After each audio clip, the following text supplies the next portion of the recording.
ধূপগুড়ি শহরের ভেতরকার বেশ কিছু ওয়ার্ডের রাস্তা বেহাল অবস্থায় রয়েছে দীর্ঘদিন ধরে বলে অভিযোগ।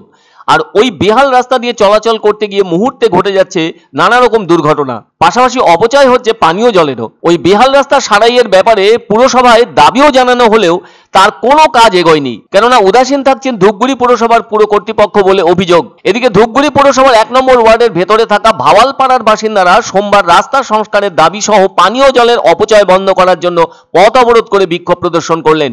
উল্লেখ্য, ভাওয়ালপাড়ার ওই রাস্তা খগেনহাট গাদং যাওয়ার মূল রাস্তা, আর তাই এই রাস্তা দিয়ে প্রত্যেক দিনই প্রচুর মানুষ যাতায়াত করে থাকেন।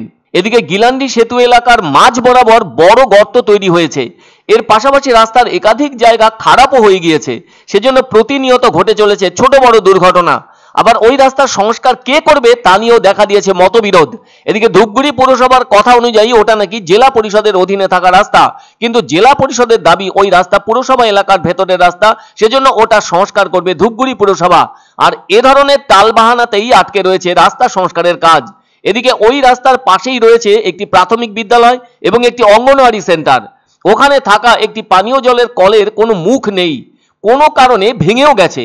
ফলে সকাল বিকেলে যখনই জল আসে তখন থেকে জল সরবরাহ চলাকালীন প্রতিদিনই শত শত লিটার জলের অপচয় ঘটছে ওই এলাকার বাসিন্দাদের চোখের সামনে। এই যে এত বিপুল পরিমাণ জলের অপচয় হচ্ছে, সেজন্য কারো কোনো মাথা ব্যথা নেই।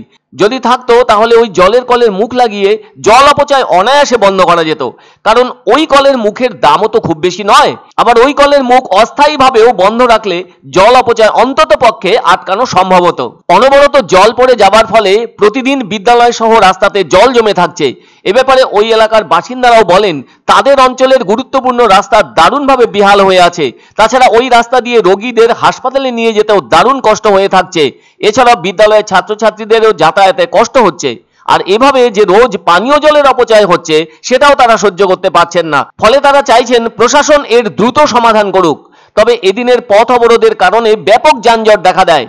এদিকে পথ অবরোধের খবর পেয়ে ঘটনাস্থলে আসে ধূপগুড়ি থানার পুলিশ ও ট্রাফিক গার্ড।